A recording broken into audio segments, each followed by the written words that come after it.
Guys नमस्कार, आप लोगों का टॉप 10 क्लासेस में स्वागत है।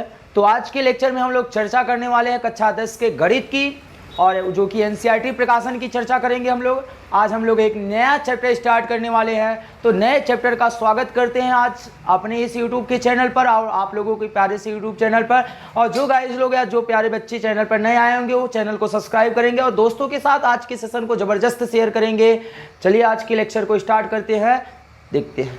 तो अध्याय 3, इससे पहले अध्याय 2 हम लोगों ने समाप्त कर लिए थे।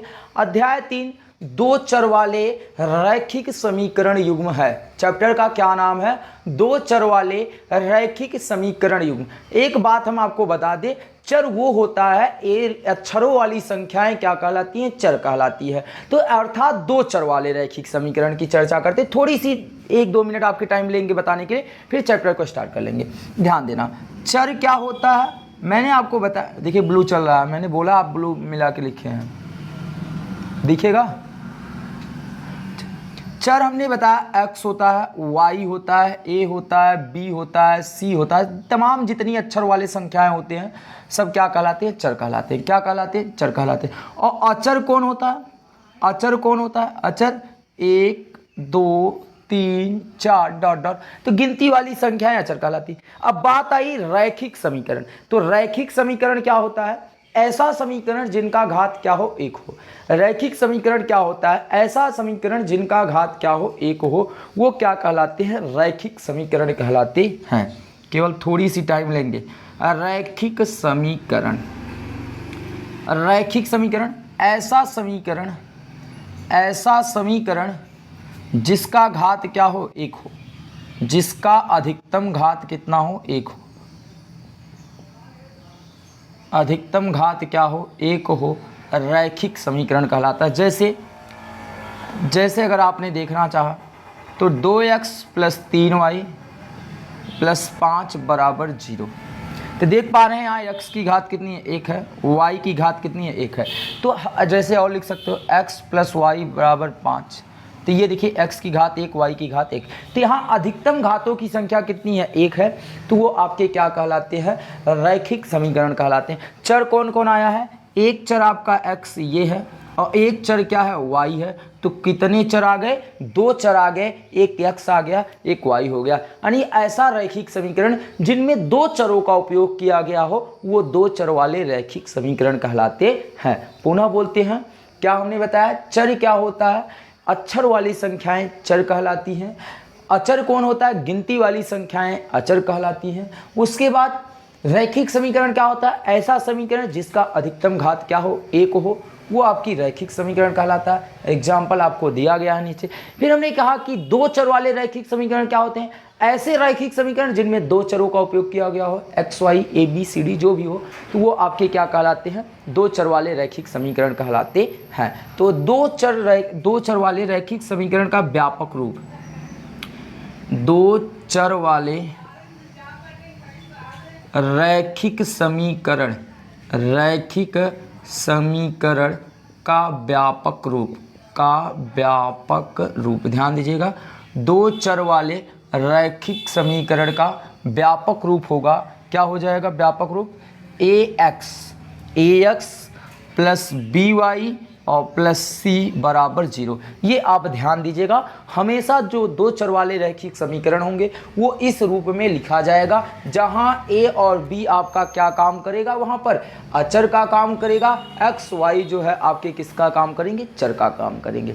तो आप इसको अगर नोट करना चाहते हो तो नोट कीजिएगा। फिर हम लोग आगे बढ़ते हैं प्रश्नावली 3.1 का। एक्सरसाइज 3.1 या प्रश्नावली 3.1 ध्यान से समझिएगा।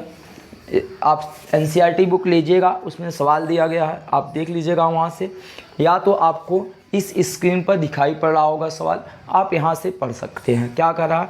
आफ्ताब अपनी पुत्री से कहता है, 7 वर्ष पूर्व मैं तुमसे 7 गुनी आयु का था, ठीक। अब से 3 वर्ष बाद मैं तुमसे केवल 3 गुनी आयु का रह जाऊंगा। क्या यह मनोरंजक है? इस स्थिति को बीजगणिती एवं ग्राफीय रूपों में व्यक्त करना है। बीजगणितीय रूप में भी व्यक्त करना है और ग्राफ के रूप में भी व्यक्त करना है। तो आइए ध्यान से समझते हैं। आफ्ताब अपनी पुत्री से कहता है, ध्यान दीजिएगा, थोड़ा सा हम आपको जो है एक दूसरे माध्यम से बताना चाहते हैं कि आपको जिससे दिमाग में बैठ जाए। ये मान लीजिएगा ये आफ्ताब हो गए,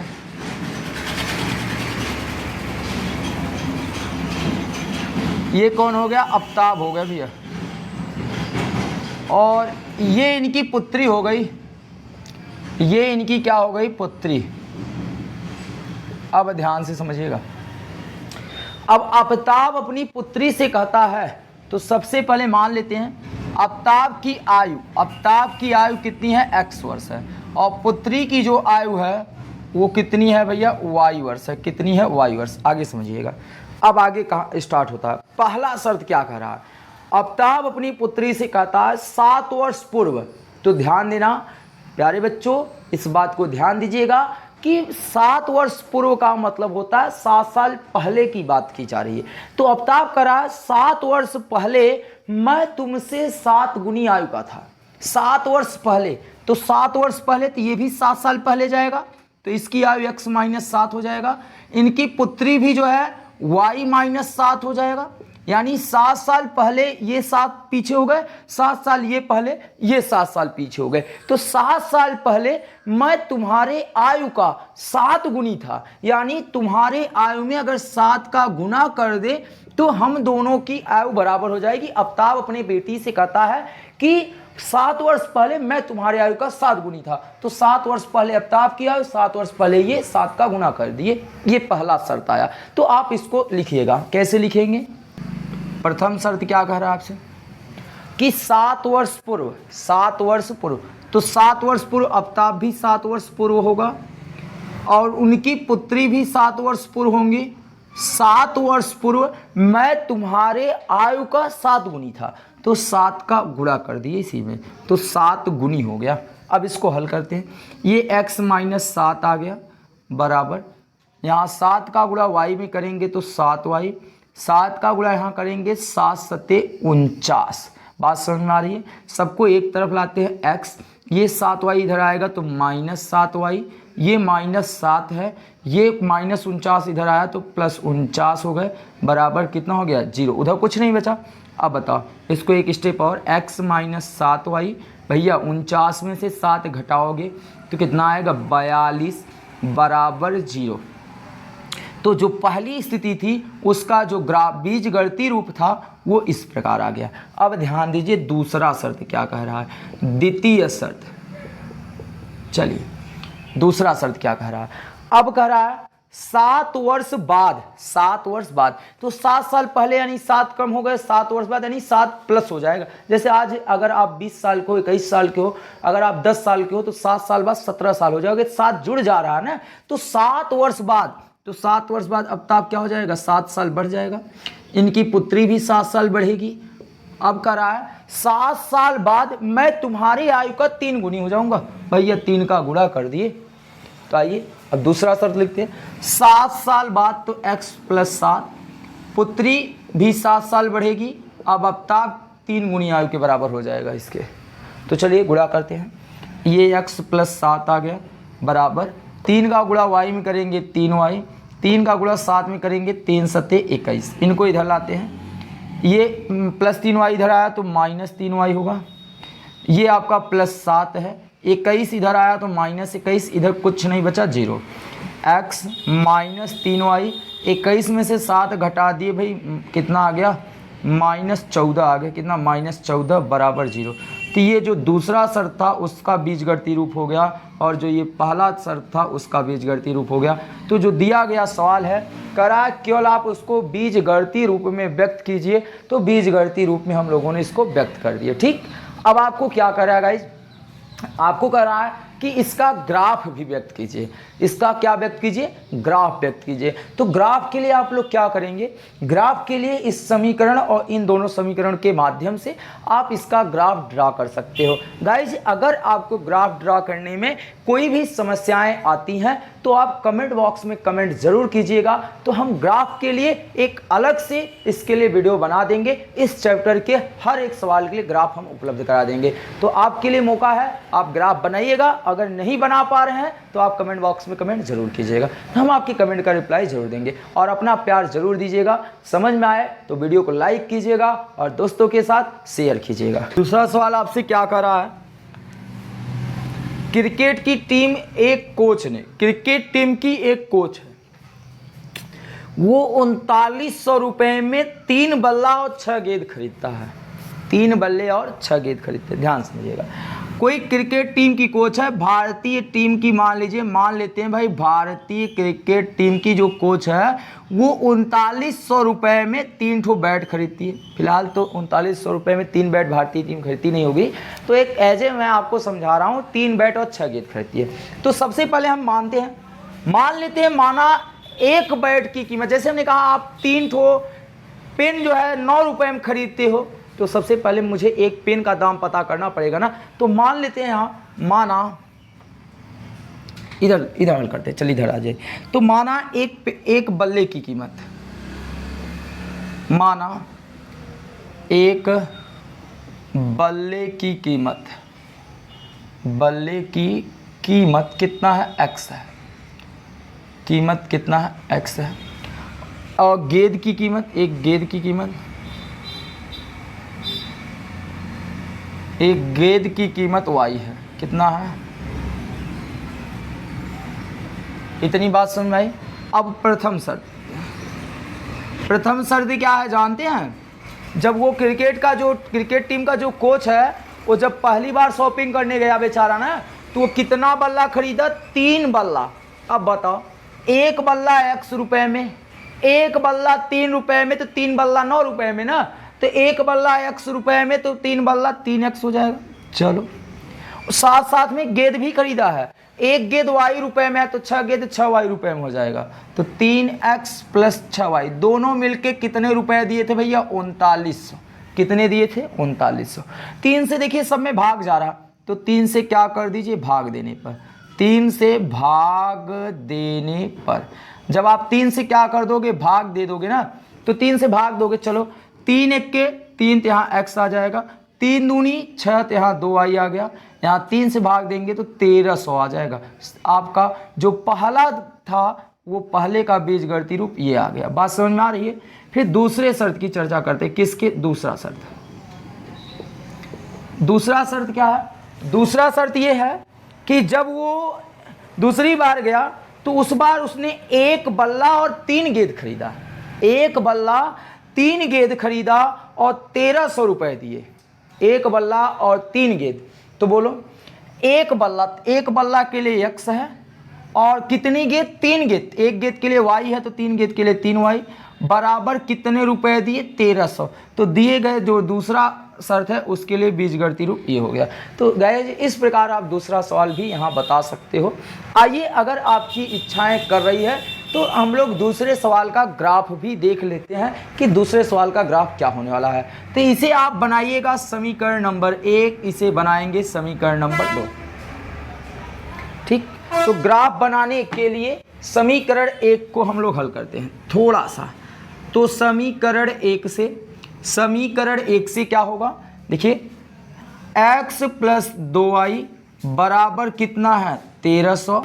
तो ध्यान दीजिएगा, समीकरण 1 से x प्लस 2y बराबर 1300। अब 2i को इधर कर देते हैं, अगर 2i का पक्षांतर करेंगे तो ये 2i उधर जाएगा, तो 1300 माइनस 2i हो जाएगा। बात समझ में आ रहा है। अब यहाँ से हम x और y में मान निकालते हैं, x y की वैल्यू निकालेंगे। तो आइए ध्यान से समझिएगा, अब x y की वैल्यू कैसे निकालते हैं, एक में x लिखते हैं, एक में y निकालते। अब अगर हम कहें यदि y की वैल्यू हम यहाँ y की वैल्यू 200 रख दी, कितनी रख दी, अपने मन से चाहे जो रख लो, y की मान अगर 200 रखोगे तो बताओ 200 दूनी 400, 200 दूनी 400, तो 1300 में से 400 घटा दोगे तो 900 आ जाएगा। बात समझ में आ रही है। यदि y का मान अगर हम 500 रख दे तो 500 दूनी 1000, इस y के स्थान पे 500 रखे, 500 दूनी 1000, तो 1300 में से 1000 घटा दिए तो 300 बच गए। समझ में आया, ये x y का मान हो गए। 2 से निकाल के ग्राफ बनाया जा सकता है, आप 3 4 जा जितना निकालो। अब समीकरण 2 को हल करते हैं। समीकरण 2 से क्या है, समीकरण 2 है x प्लस 3y बराबर 1300। ये 3y का पक्षांतर करते हैं, x बराबर 1300 माइनस कितना हो जाएगा 3y। फिर अब x y का मान निकालेंगे वही जैसे हमने इससे पिछले वाले में निकाला, एक तरफ x एक तरफ y। चलो यदि y का मान अगर 300 रखे 300, तो 300 तिहैया 900, 1300 में से 900 घटा दोगे कितना आ जाएगा 400। बात समझ में आ रही?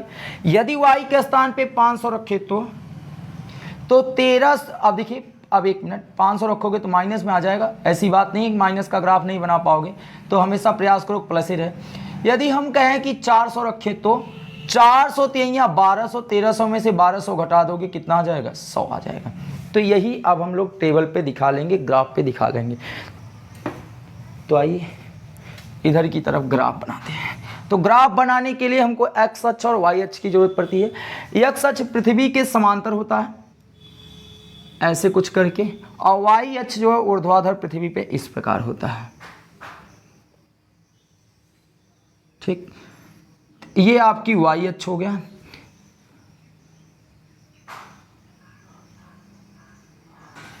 और ये इसका मूल बिंदु हो गया 0 और 0, और ये आपका x हो गया।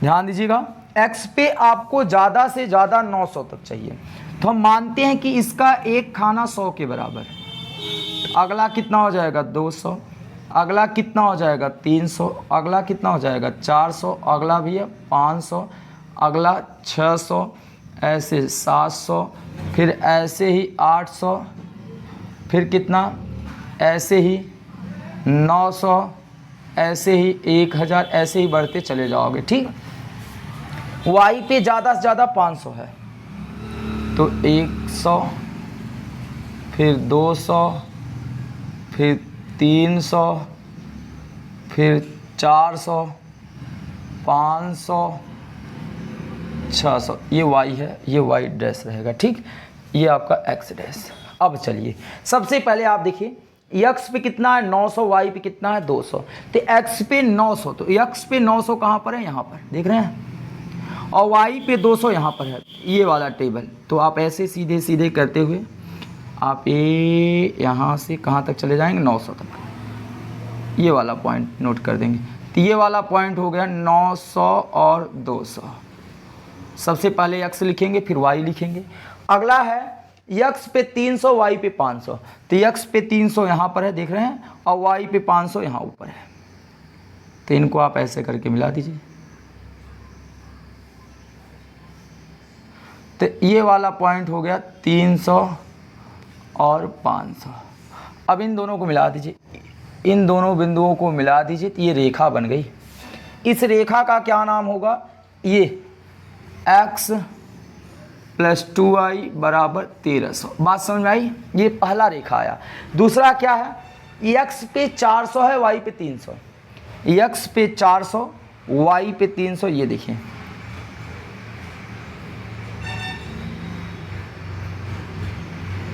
तो x पे 400, y पे 300, ये 400 और 300।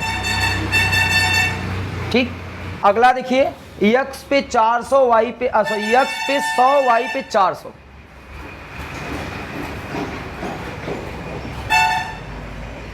x पे 100, y पे 400, तो x पे 100 यहाँ पर है, y पे 400 ये यहाँ पर है, देख रहे हैं।